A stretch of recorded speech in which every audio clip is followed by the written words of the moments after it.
Hello दोस्तों, स्वागत है आप सभी का वैल्यू इन्वेस्टर यूट्यूब चैनल के ऊपर। बात करेंगे इस वीडियो में Indian railway finance corporation limited के शेयर के ऊपर, आईआरएफसी के ऊपर बात करेंगे। आज दोस्तों यहाँ पर आईआरएफसी ने 100 रुपये के लेवल को क्रॉस कर दिया। आज 1.93% की आपको क्लोजिंग देखने को मिली। आज का जो हाई था, अगर आप ध्यान से देखोगे ना, 102 रुपये का था। 102 का हाई बनाया, यानी शुरुआत में एक अच्छा ब्रेकआउट दिया, उसके बाद थोड़ा सेटल हुआ प्राइस। लगभग यहाँ पर जो प्राइस है वो क्लोज हुआ है 100.39, यानी 100 रुपये के आसपास क्लोजिंग दिया है आईआरएफसी ने। अब यहाँ पर आईआरएफसी को लेकर, रेलवे सेक्टर को लेकर काफ़ी बड़ी अपडेट आ रही है, उसके ऊपर बात करेंगे। साथ में डिविडेंड का पैसा आपके अकाउंट में कब तक आएगा उसकी इन्फॉर्मेशन आपको देने वाला हूँ। Q4 के रिजल्ट के ऊपर बात करने वाले, कैसे रिजल्ट हो सकते हैं उसके ऊपर डिस्कस करेंगे। वीडियो काफ़ी ज़्यादा इंपॉर्टेंट होने वाला है, वीडियो को ध्यान से देखना। चलिए दोस्तों, वीडियो को शुरू करते हैं। सबसे पहले मैं आपको बता दूं, रेलवे सेक्टर को लेकर एक अपडेट आया था। ये अपडेट पुराना है, थोड़ा 6 अप्रैल का अपडेट है, लेकिन अपडेट काफ़ी इंपॉर्टेंट है।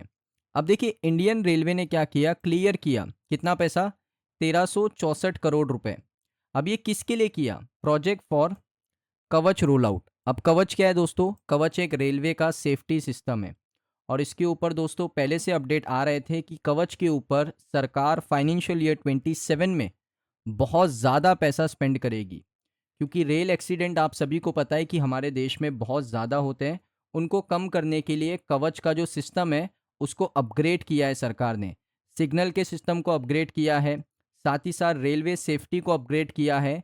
तो ये जो प्रोजेक्ट है दोस्तों 1364 करोड़ का, इसका टेंडर अभी निकलेगा।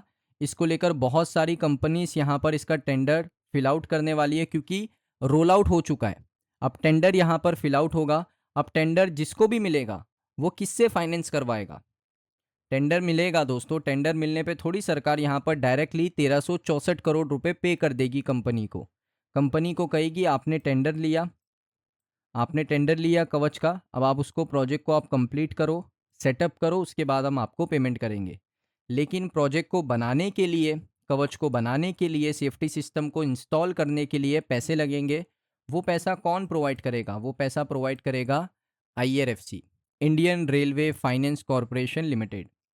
अब दोस्तों आईआरएफसी यहाँ पर पीएसयू को भी फाइनेंस कर रहा है, और जो रेलवे का लिंक कंपनी है, अब जैसे कोई प्राइवेट कंपनी है या कोई सरकारी कंपनी है जो मिनिस्ट्री ऑफ रेलवे के अंडर नहीं आती है, अब उसको अगर कवच का टेंडर मिलता है तो वो यहाँ पर क्या करेगा, आईआरएफसी से फंडिंग ले सकता है। क्योंकि आईआरएफसी ने बैकवर्ड और फॉरवर्ड लिंकेज कंपनीज को भी फंडिंग देना शुरू कर दिया है, पैसा देना शुरू कर दिया है। अगर वो यहाँ पर कोई सरकारी कंपनी या मिनिस्ट्री ऑफ रेलवे की कंपनी होगी, पीएसयू कंपनी होगी, तो उसको भी आईआरएफसी फंड करता है। क्योंकि मिनिस्ट्री ऑफ रेलवे का एक्सपोजर ही 99% है, फॉरवर्ड और बैकवर्ड लिंकेज का एक्सपोजर 1% है। अगर आईआरएफसी के पास मान लो यहाँ पर 1 लाख रुपए हैं फंडिंग के लिए, तो उसमें से यहाँ पर 99,000 रुपये आईआरएफसी फंड करता है मिनिस्ट्री ऑफ रेलवे को। बाकी का जो 1,000 रुपया है, 1,000 रुपीज़ है, वो फंड करता है यहाँ पर फॉरवर्ड और बैकवर्ड लिंकेज कंपनीज़ को। लेकिन जो 1% है उसको आईआरएफसी यहाँ पर 40% तक लेकर जा सकता है, कभी तक 2030 तक एक्सपोजर को बढ़ा सकता है फॉरवर्ड और बैकवर्ड लिंकेज के। तो यहाँ पर दोस्तों ये जो प्रोजेक्ट आएगा ना कवच का, इससे आईआरएफसी को ही बेनिफिट है। क्योंकि आईआरएफसी क्या कर रहा है, आईआरएफसी यहाँ पर, पहले आईआरएफसी क्या करता था, 100% एक्सपोजर था कहाँ पर, मिनिस्ट्री ऑफ रेलवे के पास। अब ये जो कवच का प्रोजेक्ट अगर मान लो कोई मिनिस्ट्री ऑफ रेलवे के बाहर की कंपनी को ये प्रोजेक्ट मिल जाता है, तो आईआरएफसी उनको फंड ही नहीं करता था। लेकिन अभी आईआरएफसी 2.0 की स्ट्रेटजी यही है कि अगर यहाँ पर कोई बाहर की कंपनी भी आ रही है और वो सरकारी टेंडर कर रही है पूरा, तो उससे क्या बेनिफिट होगा, उससे ये बेनिफिट होगा आईआरएफसी को कि मार्जिन ज़्यादा होगा। 100 से 120 बीपीएस का मार्जिन मिलेगा, और यहाँ पर 40 से 45 का मिल रहा है मिनिस्ट्री ऑफ रेलवे की कंपनीज़ के अंदर। तो यहाँ पर फॉरवर्ड और बैकवर्ड लिंकेज कंपनीज को भी अगर टेंडर मिलता है तो आईआरएफसी इनको भी फंडिंग करेगा।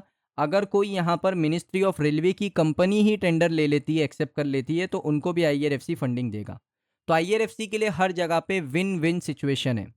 तो ये खबर आने के बाद मुझे लगता है कि बहुत ज़्यादा रेलवे सेक्टर के शेयर्स के ऊपर अच्छा इफेक्ट पड़ेगा, और वो चीज़ आपको देखने को मिली भी है। अगर आप देखोगे ना, पिछले 5 दिनों में लगभग 11.48% आपको शेयर ऊपर देखने को मिला है। और स्पेशली दोस्तों पिछले 3 दिनों में अगर आप देखोगे ना यहाँ पर, जब ये अपडेट आया, ये अपडेट 6 अप्रैल का है।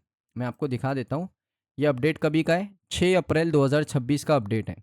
और आप देख सकते हो 6 अप्रैल के बाद 7 अप्रैल से आप देख सकते हो शेयर लगातार परफॉर्म कर रहा है। 7 अप्रैल से 10 अप्रैल तक लगातार शेयर परफॉर्म कर रहा है। इसका मतलब है कि ये जो अमाउंट है, ये काफ़ी बड़ा अमाउंट है। 1364 करोड़ जो है, बहुत बड़ा अमाउंट होता है।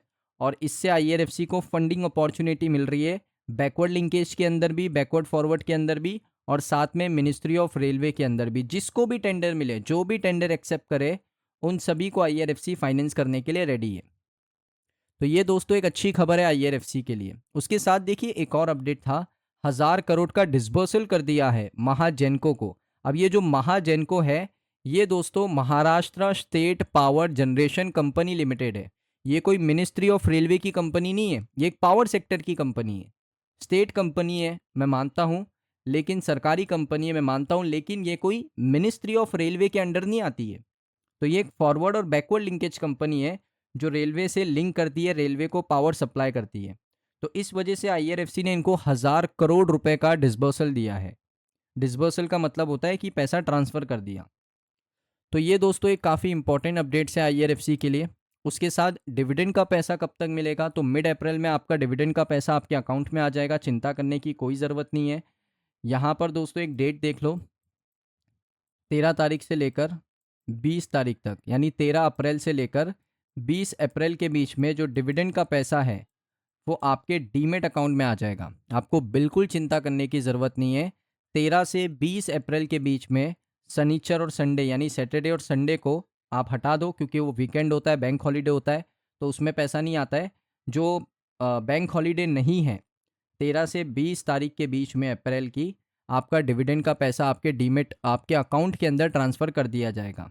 तो ये दोस्तों एक अपडेट है। उसके साथ मैं आपको बता दूं, एक्सपेक्टेशन ये है मार्केट की कि Q4 में आईआरएफसी का जो नंबर्स हैं, जिसमें जो रेवेन्यू होता है वो 7000 करोड़ का आ जाए, 7000 करोड़ का रेवेन्यू आईआरएफसी कर ले।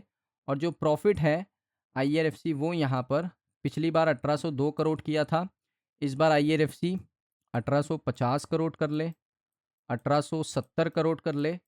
तो फिर आप कह सकते हो कि ये कमाल का रिजल्ट होगा। फिर ये होगा कि भाई कोई वो नहीं है, तुक्का नहीं है कि 3 क्वार्टर से लगभग आईआरएफसी का प्रॉफिट डबल डिजिट में ग्रो कर रहा है। ये चौथी बार हो जाएगा, 4th टाइम हो जाएगा। तो इन्वेस्टर्स का कॉन्फिडेंस बढ़ेगा कि कंपनी फाइनेंशियली अच्छा परफॉर्म कर रही है, तो इसमें पैसे लगाने चाहिए। और अगर इन्वेस्टर का बड़ा पैसा लगता है आईआरएफसी में, तो शेयर के अंदर आपको उसका रिएक्शन भी रिजल्ट के बाद देखने को मिलेगा। वैसे अभी तक पता नहीं चला है कि आईआरएफसी का जो रिजल्ट है वो कौन सी डेट को अनाउंस होगा, लेकिन मुझे इतना पता है कि वो लास्ट वीक ऑफ अप्रैल में ही रिजल्ट को अनाउंस करेंगे Q4 का। लास्ट वीक ऑफ अप्रैल, यानी आप कह सकते हो कि 25 तारीख से लेकर 30 तारीख के बीच में रिजल्ट यहाँ पर आईआरएफसी का आ सकता है। सो दोस्तों, आपको ये वीडियो कैसा लगा कमेंट सेक्शन में बताइए। अगर आपको वीडियो अच्छा लगा, वीडियो को लाइक करें। चैनल पे अगर आप पहली बार आए हो, सब्सक्राइब कर लो। मिलता हूँ नेक्स्ट वीडियो में।